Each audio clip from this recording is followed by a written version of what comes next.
잠언서는 세상은 어떻게 하면 지혜롭게 성공적으로 잘 살 수 있을까를 가르치는 인간의 처세술을 가르치는 말씀이 아니라 모든 성경이 나에 대해서 증언한다 말씀하신 것처럼 주 예수 그리스도를 증언하는 말씀입니다.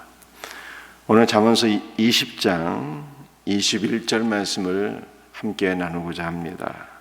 처음에 속히 잡은 산업은 마침내 복이 되지 않는다. 이 말씀이 무슨 뜻일까요? 속히 일으킨 산업. 그래서 속히 부자가 되는 것. 이것은 복이 아니다. 이런 뜻일까요? 지금 전 세계에서 가장 큰 부자가 테슬라의 창업자인 일론 머스크라고 하는 사람인데요. 테슬라가 창업된 지가 20년이 안 됐더라고요. 2003년도에 창업된 기업인데 그 회사의 창업주는 전 세계에서 가장 큰 최고의 부자가 되었습니다. 이렇게 속히 일으킨 산업,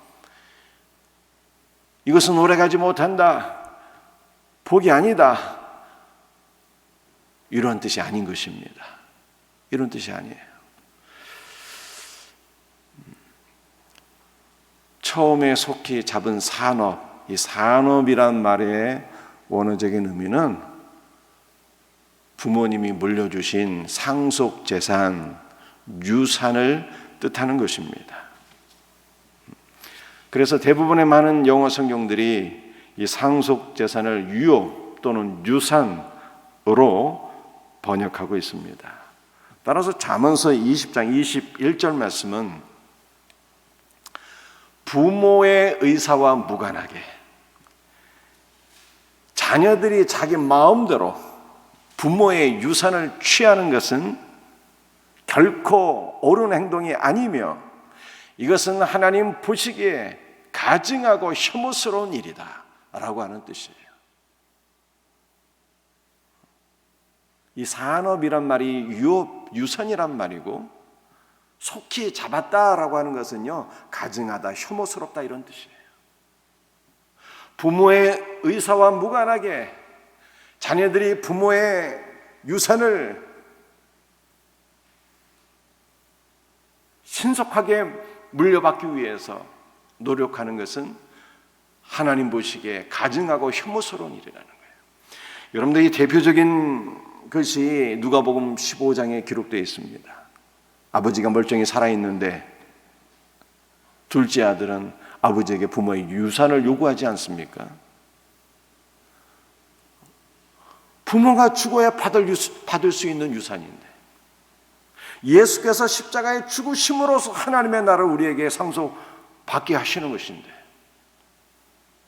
부모의 의사와 무관하게 부모님의 방법과는 무관하게 내가 무엇을 얻기 위해서 노력하는 것 자체가 하나님 보시기에 가증한 일이다 라고 하는 것을 말씀하고 있는 것입니다. 이런 결국 부모의 유산이라고 하는 것은 하나님께서 우리에게 상속하시는 하나님의 나라를 의미하는 것인데 아버지의 뜻과는 무관하게 아버지의 방법과는 무관하게 내가 노력해서 그 나라를 취하고자 하는 것이 가증한 일이다 라고 말씀하고 있는 거예요. 이 잠언서 20장 21절의 말씀의 본뜻을 가장 명확하게 보여주는 말씀이 있는데 마태복음 11장 12절 말씀입니다.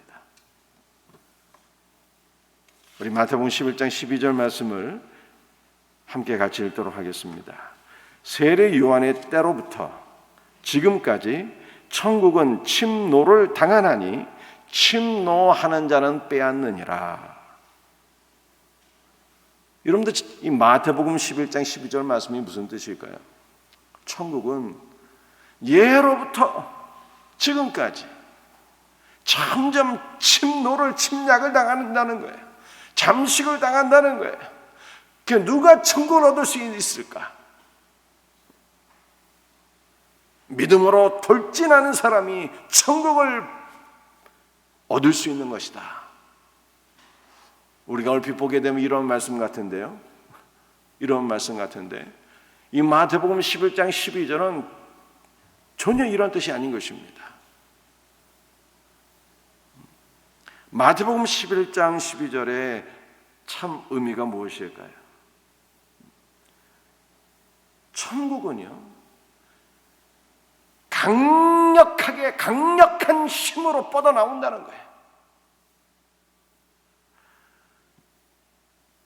그래서 NIT라고 하는 영어 성경은 천국은 힘차게 뻗어나가고 있다 이렇게 번역하고 있어요. 천국은 강력한 능력과 함께 어두움의 세력을 물리치고 도래하는 모습을 우리에게 보여주는 거예요. 표준 새 번역이라고 하는 말씀은 하나님의 나라는 힘을 떨치고 있다 이렇게 번역하고 있어요. 천국은요, 침노를 당하는 것이 아니라 침략한다는 거예요. 강력한 능력으로 침략하며 강력한 능력으로 뻗어나가고 있다라고 하는 말씀이에요. 한글의 의미와는 정반대죠.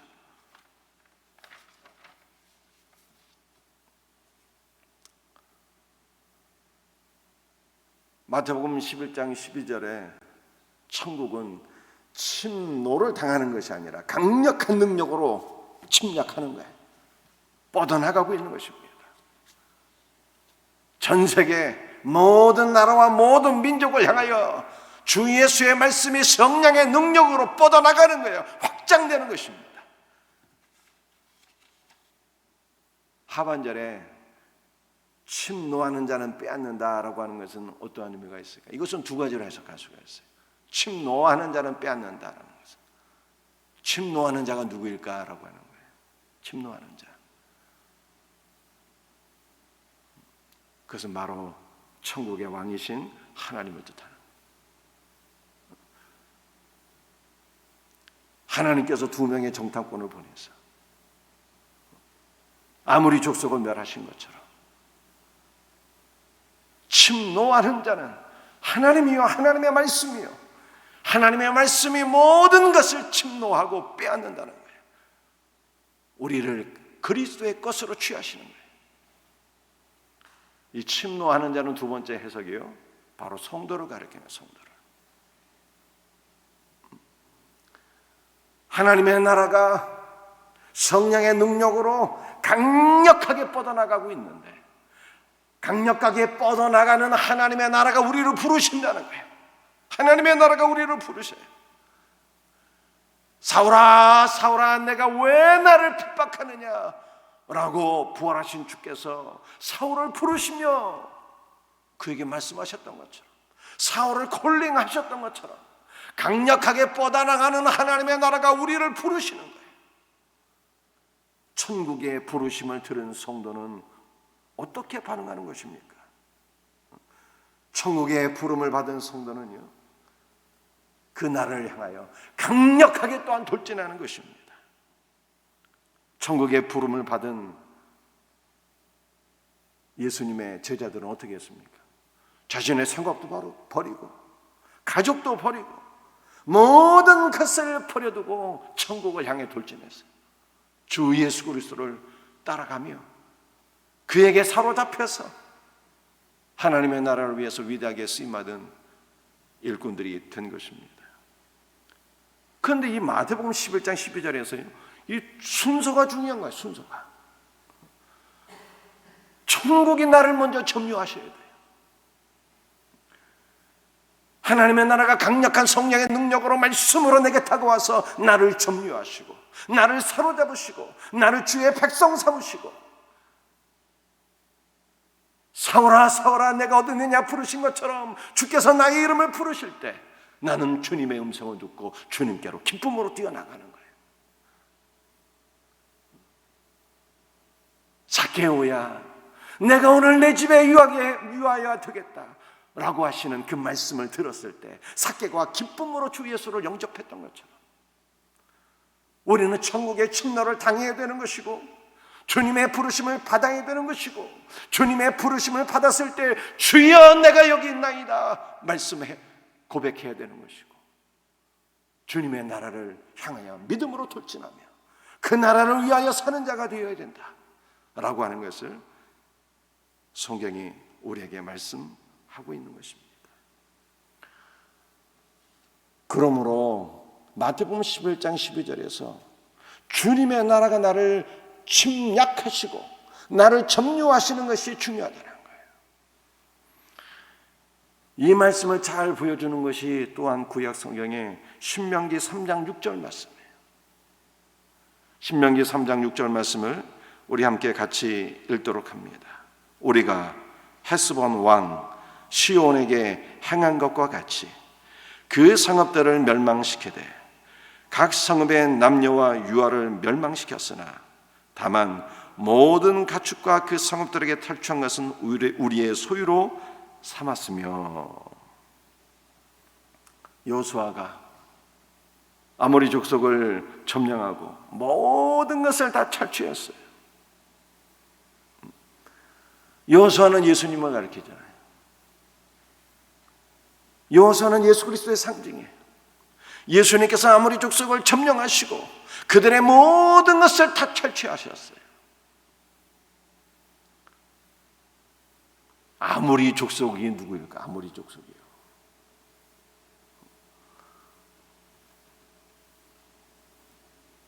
노아의 둘째 아들이 함이고요. 함의 네 번째 아들이 가나안이고요. 가나안의 네 번째 아들이 아모리. 그리고 이 아모리는요, 가나안 7부족의 대표적인 부족입니다. 가나안 7족속의 대표적인 부족이 바로 아모리 족속이에요.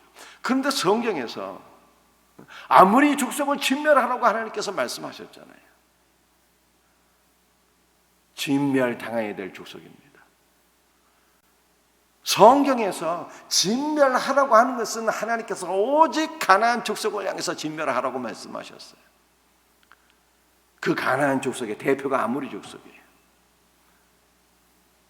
그 아모리 족속이 누구일까요?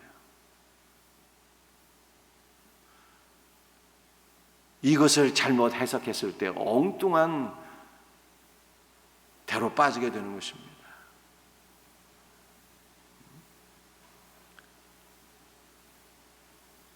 기독교 2000년 역사상 교부들을 비롯한 모든 위대한 믿음의 조상들은 이 아모리 족속이 누구일까를 해석했을 때 그것은 바로 우리 안에 있는 악한 본성이다, 이렇게 해석을 했어요. 우리 안에 있는 악한 본성, 그리스도를 불신하고 대적하는 우리의 옛사람, 우리 안에 있는 그리스도를 대적하는 악한 본성들, 세상 것을 사랑하는, 세상 것을 추구하는 악한 본성들, 이 악한 본성이 가나안 7부족이와 아모리 족속이다, 이렇게 해석을 한 거예요. 그러니까 예수님은 누구를 점령하시는 거예요? 예수님은 나를 점령하시는, 나를, 우리를 점령하시는 거예요. 그리고 우리의 속한 모든 것들을 당신의 것으로 취하시는 분이에요. 여러분들은 아모리 족속이 어디에 살았다고 제가 말씀드렸습니까? 이 아모리 족속이 두 군데 살았잖아요. 북쪽에는 바산, 남쪽에는 헤스본. 여호수아가 이 모든 지역을 점령했는데 이 북쪽 바산에는 뭐가 세워지게 됩니까? 도피성이 세워지게 돼요. 도피성은 다른 말로 성전이 세워지게 되는 거예요. 성전이. 그 바산의 황소들, 전 세계에서 가장 뛰어난 제물이 되는 것입니다. 성전에 바쳐지는 제물이 돼요. 다 그리스도께 바쳐지는 것이 되는 거예요.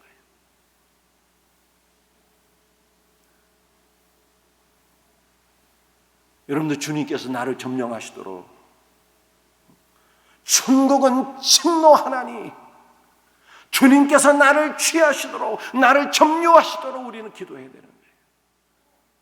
주여, 오늘도 나의 생각을 점유하시고, 주님께서 나의 생각을 점유하실 때 나의 마음이 어떻게 되겠어? 주님을 사랑하게 되잖아요.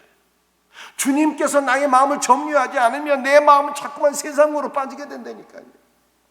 주여, 나의 생각을 점유하시고, 나의 시간도 점유하시고, 나의 물질도 다 점유하시고, 내 인생 자체를 주님의 것으로 취하시고 주님의 나라를 위해서 쓰임받게 하옵소서. 우리는 이렇게 기도해야 되는 거예요.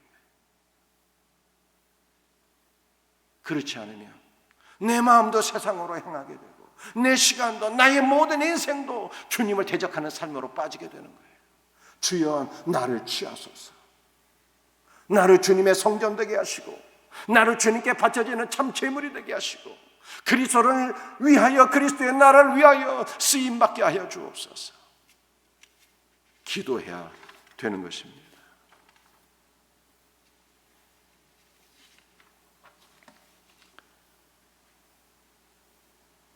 우리 주님은 결국 어떠한 분이십니까? 우리 주님은 나의 옛사람도 멸하시고 나의 악한 본성도 멸하시고 내가 세운 나의 세계, 나의 나라도 다 멸하시고 그리스도의 왕국 되게 하시는 거예요. 나를 그리스도의 성전 되게 하시며 내 삶 가운데 그리스도의 왕국을 세우시며 그 왕국 안으로 나를 초대하시고 그리스도의 풍성한 생명을 누리게 하시는 분, 이분이 주 예수요.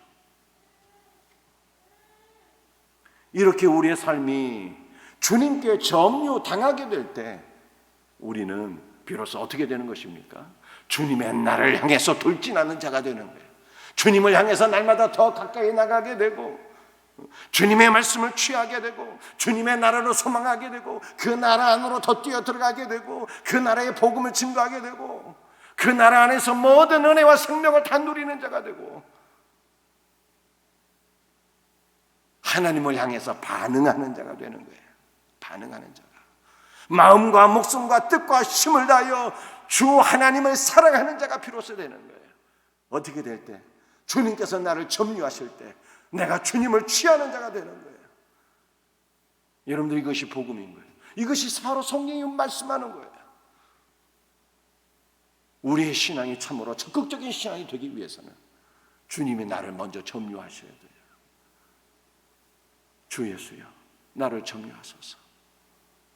오늘도 이렇게 주님 앞에 고백하는 우리 복된 성도들이 되시기를 주 예수의 이름으로 축복합니다. 그러면 주님께서 역사하세요. 반드시 역사하십니다. 마지막 성경 구절 출애굽기 17장 6절 말씀.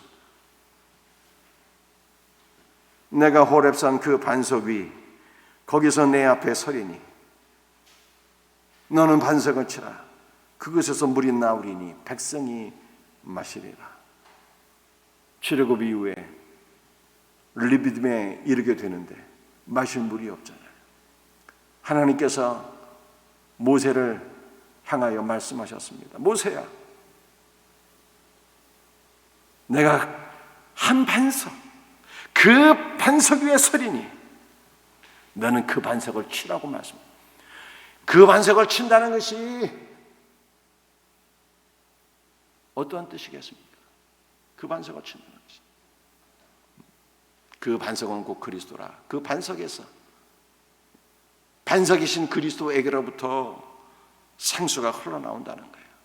그 반석을 치라는 그 반석을 향하여 명하라는 거예요. 주 예수여 생수를 내옵소서 하면은 주께서 생수를 부어주신다는 거예요. 영생수를 우리에게 허락하신다는 거예요. 우리가 주님께 간구하면 주님께서 이루시는 거예요. 우리는 무엇을 도대체 간구해야 되는 것입니까? 주 예수여 나를 취하소서, 나를 취하소서, 나를 점유하옵소서. 그렇게 기도하셔야 돼요. 우리는 하나님 앞에 나의 탐욕을 채우기 위해서 기도하는 것이 아니라 나의 탐욕을 주께서 취하시고 나의 생각을 취하시고 내 인생 자체를 주께서 취하소서. 우리 자녀들을 위해서도 마찬가지고 나의 탐욕을 위해서 자녀들을 위해서 기도하는 자가 되지 마시고 우리 자녀들의 인생을 주님의 것으로 취하시고 주님의 뜻대로 이끄소서. 이렇게 기도하시고 그럴 때 우리가 주님을 향해서 반응하고 우리 자녀들도 주님을 향해서 반응하고 적극적인 신앙인이 되는 거예요. 이 놀라운 은혜를 깨달으며 주님을 향해서 간절한 소원으로 기도하세요. 주 예수여 우리를 취하시고 점유하옵소서. 주님께 점유당하는 복된 인생이 되기를 주 예수의 이름으로 축복합니다. 기도하시겠어요?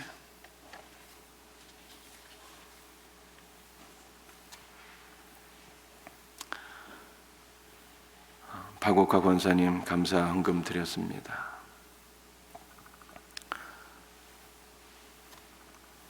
주 예수님, 천국은 침노를 당하는 것이 아니라 성령의 강력한 능력으로 힘차게 뻗어나가는 하나님의 나라인 것을 믿습니다. 주 예수님, 주님께서 생명의 말씀으로 우리를 취하소서. 우리 약한 본성을 멸하시고 우리를 그리스도의 겉으로 취하시기를 간절히 기도합니다. 주님께로부터 멀어지고자 하는 우리의 모든 악한 본성을 멸하시고 우리의 생각도 우리의 시간도 우리의 물질도 우리의 인생 전체를 그리스도의 것으로 취하소서. 그러므로 이제 우리가 그리스도의 것이 되어서 그리스도를 향하여 반응하는 자가 될 수 있도록 은총을 베풀어 주옵기를 간절히 기도합니다. 마음과 목숨과 뜻과 힘을 다하여 주 예수를 사랑하게 하옵시고 하나님의 말씀을 사모하여 취하는 자가 되게 하여 주옵시고 부르짖어 기도하는 자가 되게 하시고 주님의 나라를 위해서 12명의 사도들처럼 모든 것을 버리고 주님의 나라를 위하여 돌진하는 자, 주님의 나라를 위해 쓰임받는 복된 인생들 되게 하여 주시옵기를 간절히 기도합니다. 주님 함께하여 주옵소서. 오늘 이 새벽에도 마땅히 무엇을 구해야 될지 깨달아 알게 하시며 주께서 기도의 영을 부어주시고 주 예수로 충만하게 하옵소서. 오늘 이 새벽에 특별히 연약한 성도들 주의 물과 피로 씻으시고 정결하게 하시고 능력의 손으로 안수하사 모든 연약한 것들이 치유되고 회복되는 복된 역사가 일어나게 하여 주시옵소서. 또 우리 수험생들 지혜와 총명과 건강과 믿음을 허락해 주시고 진앙의 문을 활짝 열어 주셔서 주의 나라를 위해서 귀하게 쓰임받는 복된 자녀들이 되게 하옵시고 오늘 이 새벽에 감사의 예물을 드리는 손길이 있사오니 주께서 받으시고 더욱더 감사의 조건이 넘쳐나는 복된 삶이 되게 하옵소서. 모든 것을 감사하고 주 예수 그리스도의 이름 받들어 간절히 기도드립니다. 아멘.